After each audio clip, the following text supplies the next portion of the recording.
आता आपल्या हंता व्हायरसचं सध्या एक नवीन सुरू झालंय की भीती आहे.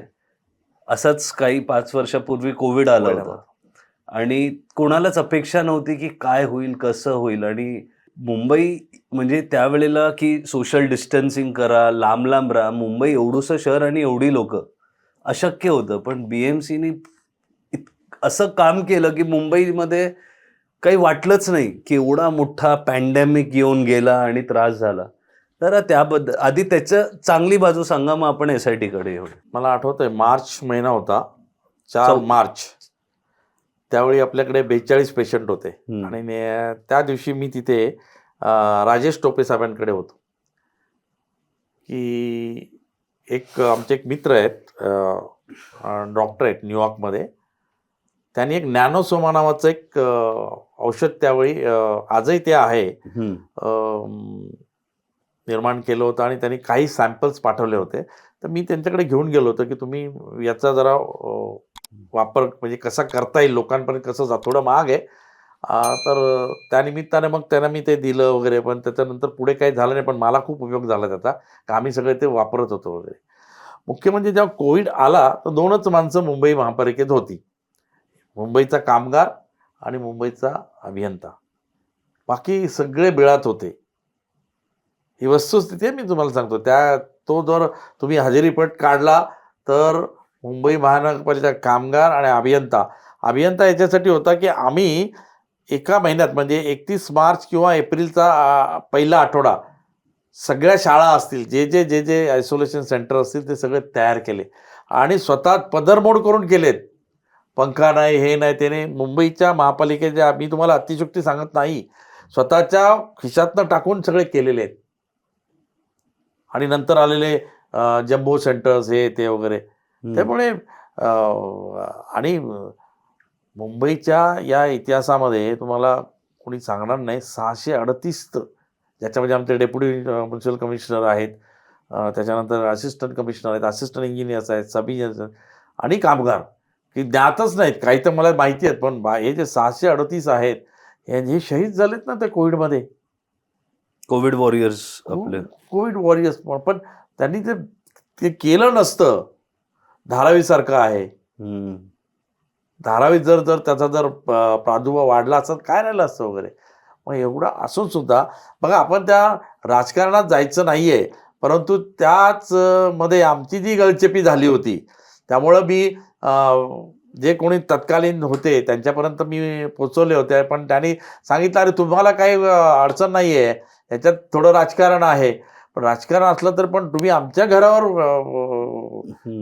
आलात, त्यामुळे ते.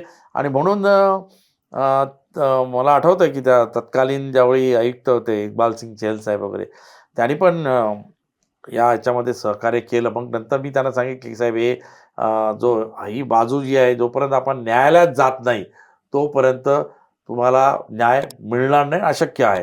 कारण सगळीकडे जे आहे ते वरून प्रेशर होतं.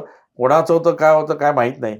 पण मी तुमच्या माध्यमातून मुंबई उच्च न्यायालयाच्या जे कोणी न्यायाधीश असतील, मी त्यांचे धन्यवाद मानतो की त्यांनी नेमकं ते मर्म ओळखलं.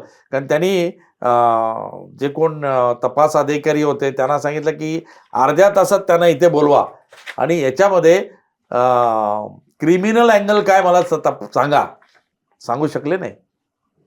वकील त्यांचे नाही सांगू शकले ना, कारण आम्ही 350 जे म्हणजे हवेतला ऑक्सिजन घ्यायचा आणि तो पुरवायचा, अशी जे मशीन्स होते 350, ते 1-2 महिन्यामध्ये बसवले होते.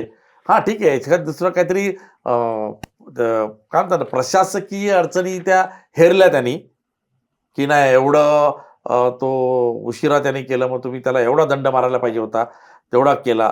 तसं नाही आहे. उदाहरण सांगतो, त्या एक कस्तुरबाला गेले होते, कस्तुरबा रुग्णालयामध्ये. तिथे तो एक इंजिनियर होता आमचा, त्याचं एक स्टेटमेंट आणि आमचा इकडचं त्याचं एक स्टेटमेंट.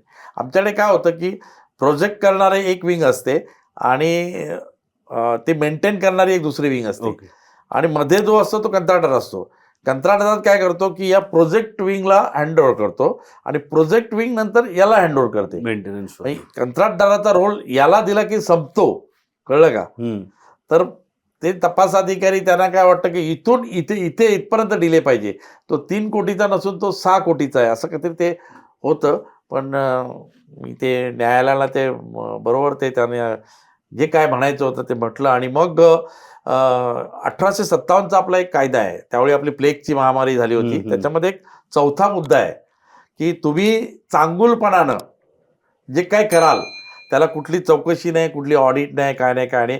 आणि त्याच कायद्याचा काही भाग हा 2005चा जो डिझास्टर मॅनेजमेंट ऍक्ट आहे त्याच्यामध्ये पण आलेला आहे की whatever has been done in good faith it cannot be it can be exempted. Any litigation, penalty, anything, no audit.